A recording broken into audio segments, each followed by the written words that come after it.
And joining us now, he's the former RNC chairman, former lieutenant governor of Maryland, and he's currently a partner in Purple Nation Solutions. You see him on MSNBC, that is if you deign to go over to MSNBC to watch any television at all. He is Michael Steele, Mr. Steele, Chairman Steele, Lieutenant Governor Steele, future governor, future President Steele. Good to have you here. It's good to be with you, Larry. You should deign to come over sometime. Yeah, oh, hell, yeah, sure, that's what I'll do. Yeah. Well, we watch so others won't have to. What's up, Brian? Hey, what's up, buddy? Chairman Steele, I'm sure you saw this uproar over the weekend between Representative Peter King and Chris Christie on one side and Rand Paul on the other. Now, you know a little thing or two about keeping the factions of the Republican Party together and harmonizing, holding hands and singing Kumbaya. Listen to Representative Peter King talking about fellow Republican, very popular senator from Kentucky, Rand Paul. I thought it was absolutely disgraceful that so many Republicans voted to defund the NSA program, which has done so much to protect our country. This is an isolationist streak that's in our party. It goes totally against the party of Eisenhower and Reagan, Bush. I mean, we are a party of national defense. We're a party who did so much to protect the country. And he used some pretty volatile, impolitic language. I think that the party will go in the right direction, the country will go in the right direction, and we can have a healthy debate with two legitimate candidates, not fringes like Rand Paul in 2016.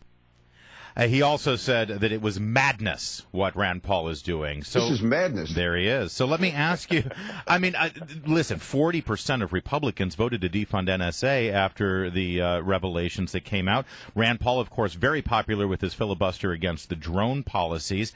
Is it madness to take on this sort of constitutional extra-libertarian position, or is it madness to start a division within the party? Well, I think it's this madness to start this kind of division. I mean, Rand Paul clearly has struck a nerve with these guys, and I appreciate what Congressman King was saying and his views on the subject. But at the end of the day, Rand Paul has got a lot more people standing with him inside the GOP than King does. And just look at the polls. I mean, the number of folks who want to get out of Afghanistan, who are tired of all these wars, who are looking at a different way and are concerned about NSA drone policy represent a legitimate strain within the GOP. And I don't think you can poo-poo it. And, if you're trying to set up a debate for 2016, that's great. A little early to do that. But I think Rand Paul is not talking about isolationism. He's talking about a level of common sense with respect to foreign policy. You can agree or disagree on the merits and even to the degree of it. But, you're saying that he's going to, take the party over the cliff. The party's already gone over the cliff. Well, I certainly know firsthand when I said as chairman, we have no business being in Afghanistan. People, the neocons nearly hung me from the rafters, but I was proven right. And at the end of the day, and I think that people need to pay attention to the subject as opposed to drawing phony battle lines. Well, earlier this morning, before you came on, Larry actually had a rare salient moment, and I'm teasing. He made the point that, the last person to sort of unite all of the different factions of the Republican Party, the social conservatives, the small government people, the hawks, was Ronald Reagan. As you look out there across the political landscape, and look forward to 2016. I know it's a long way off, but let's do it anyway. So who do you see out there that might be that amazing political creature who could bring all parties together under one flag? I don't know if anyone has really, emerged in that frame of 2016 yet. I think the jockeying is just barely beginning. Is there anybody out there at all that you can think of? I don't know. I can't use the Ronald Reagan model as an absolute model because the dynamics of the politics. It worked then, but America was a very different place. Then you had Reagan Democrats. You had this cross section of people who are not part right now of the GOP. So the real beginnings of this conversation have to start with pulling our factions together with them, but then translating that beyond the party. And that's a very different conversation than what we've seen carried on in our primaries and what we've seen carried on in the halls of Congress, with some of the alienating language on voting rights, on women, and things like that. There's a lot more to pull together than just talking about, kumbaya, libertarian versus conservative versus mainstream republicanism. Our guest is Michael Steele. Of course, he's a partner of Purple Nation Solutions, and also as the former Lieutenant Governor of Maryland. As a Maryland guy, I think you always kind of keep one eye on what's going on down at your neighbor there, the Commonwealth of Virginia. I wonder if you would be interested in chiming in on the current travails out of Virginia with regard to Governor McDonnell and all of the. I mean, the only thing I can say that is that all of it was avoidable, all of it, and I think when you are in that kind of leadership role in public service, it goes beyond dotting I's and crossing T's. It is a mindset that you have to make sure everyone, particularly those around you, have to protect your interest ultimately as you try to govern. He's been a very, very good governor for Virginia.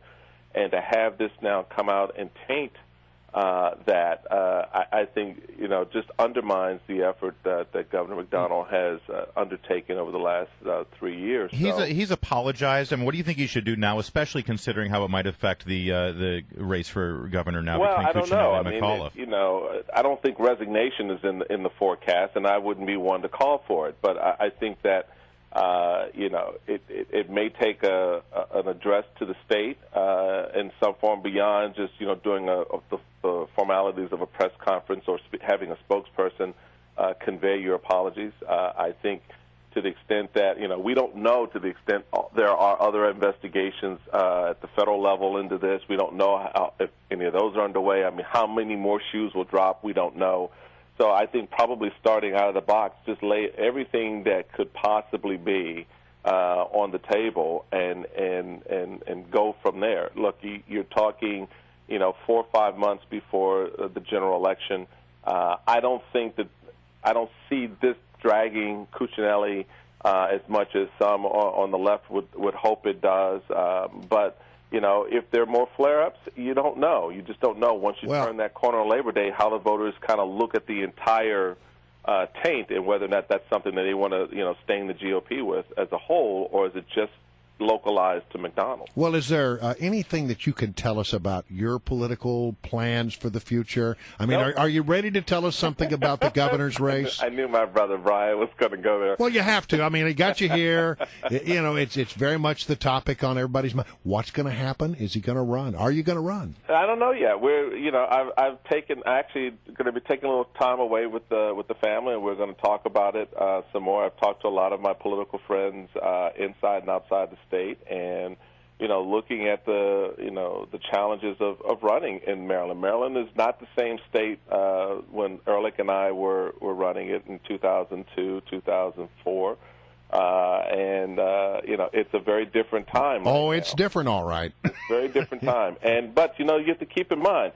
The voters seem to, kind of like this idea. I mean, they reelected O'Malley after 4 years of raising taxes. I got one piece of advice for you. What's that? Run on the rain tax.